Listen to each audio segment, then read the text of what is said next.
You know how your partner constantly cuts you off when you're trying to speak to them and express a concern to them, something that you feel a way about or some issue you need to address with them, but you can never get it out. You can't fully be heard and you feel like they don't understand you because they won't listen long enough.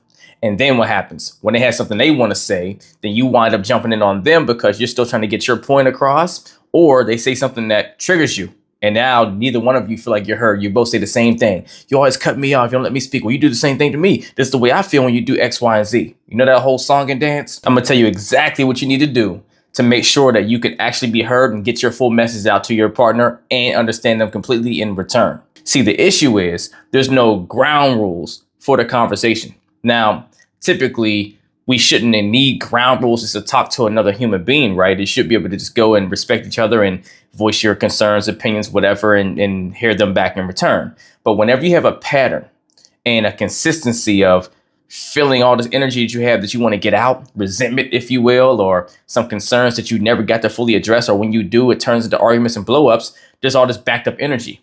So when you go to try to speak and the other person wants to listen, they have backed up energy too. And you say that one thing or two things that triggers them. And then now they got to jump in because they want to say something because there's so much they want to get off their chest. And then they cut you off. And now you start trying to talk over them to say, wait, let me get my thing out. Right. And now you start trying to cut them off because you're trying to be heard. And this is back and forth thing. So what you're going to do is when you go to pull your partner aside to sit down and talk, you're going to go and first lead in with what you want to see for the end result of this conversation. Don't just go and say, hey, can I talk to you about something, and start pouring out your feelings about something they've done or whatever. What you do is you go and you say, hey, I notice every time we try to talk through things, we both want to be heard. Speak to you guys as a unit, right? We both want to get our concerns out. We both don't feel like we're being addressed properly on the things that we're trying to work through, that we're having struggles with or obstacles with.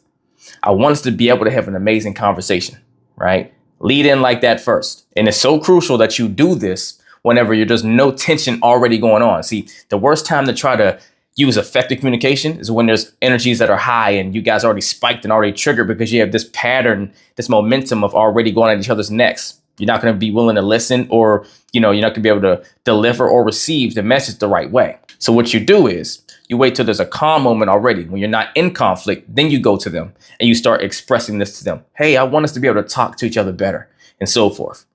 There's things I want us to be able to work through and talk through in an effective way without cutting each other off and so forth. So what I want to do for you right now, because I really want to understand you, make it about them initially.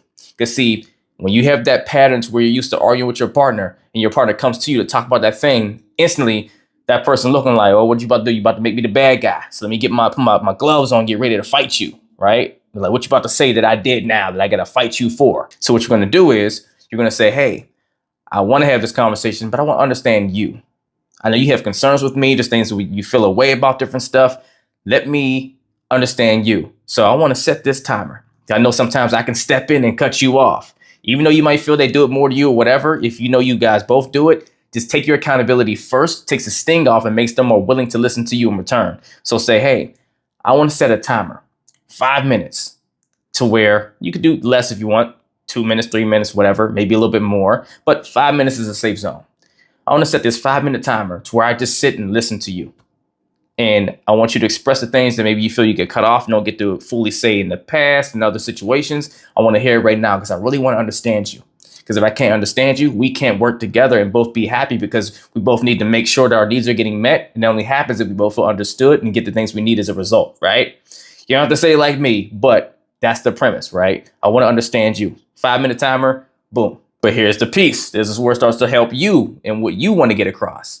After you've done that, you follow it up with, you say, hey, 5 minutes is you. I just want to listen and really understand you, right? And ask questions in there if you need to. But then say, and after that, I would love it if you allow me to have the floor and give me the same courtesy. So, and then we set a new 5 minutes after we talked through what your concerns were, and let me have the floor to do the same thing.